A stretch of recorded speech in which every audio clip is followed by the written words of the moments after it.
we're going to do our favorite fits for the top-ish free agents. Yeah. You know, we're not going to go through the top 20 guys, but just members of that group, certainly in the top 50 guys you're going to see on virtually every free agent list, maybe with a couple hipster weirdo ones thrown in there. But for the most part, these are the guys who are going to be some of the best players available when free agency kicks off next week, which it officially opens on Wednesday. Unofficially, the tampering period starts on Monday. I want to kick it off with one of the best free agents available in this class and a fit for him that I think makes a lot of sense on multiple different levels. And that's Jonathan Hargrave. And my fit for him was Chicago. I think he's going to be expensive. I think that he's probably going to make upwards of $18 to $19 million a year, even at age 30. He still is one of the most devastating interior rushers in the NFL. He has been over the last couple years. Interior pass pressure and interior pressure in general, disruption is, I think, as valuable as it's ever been.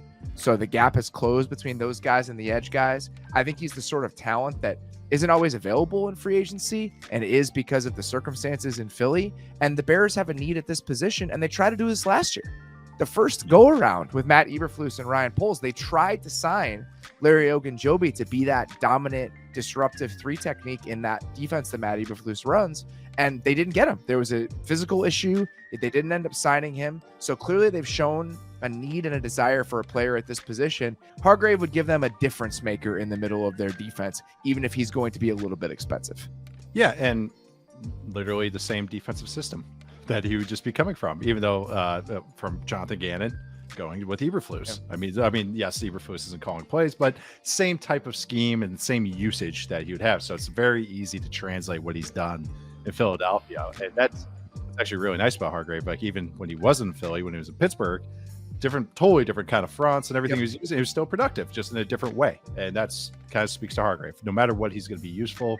Just plays a good amount of snaps. He's held up.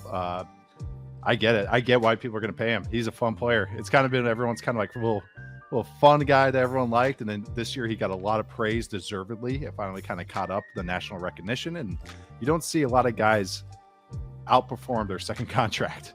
And he easily did. And so that's why he's about to get paid on the third one. I love the fit and I love it. I love the player. And yeah, I mean, he's going to get paid a lot of money, but the Bears have a lot of money to pay. All right. What's your next one? Well, let's stick with a fit with the Bears. And this is one I brought up last year. That's DJ Chark to the Bears. I think this is a fun flyer to take. No pun intended, because he can roll. He's battled some injuries, and I get that, but he has been productive when he has been healthy.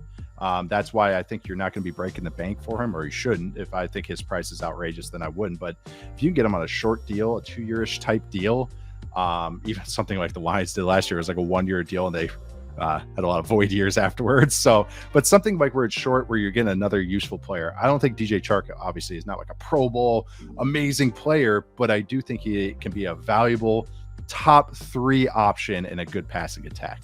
And that's what you're paying for. He's a true X in a league that those are valuable. He can play outside for you. He's a ball winner. He can go vertical. These are all things I think the Bears need. And it also matches with their quarterback that loves to push the ball and give his guys a chance.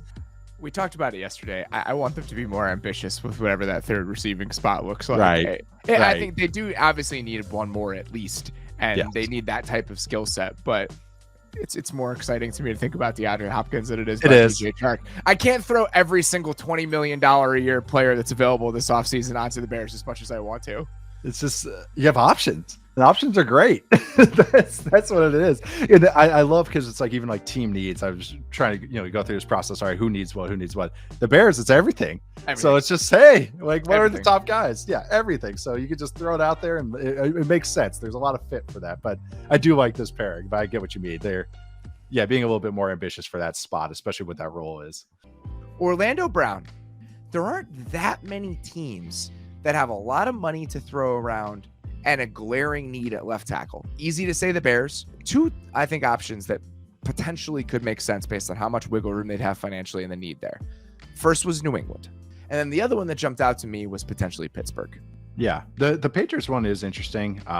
They can pay him decently. They have a huge need. Kind of actually a lot of stars aligned for that kind of fit. So I actually don't hate that one.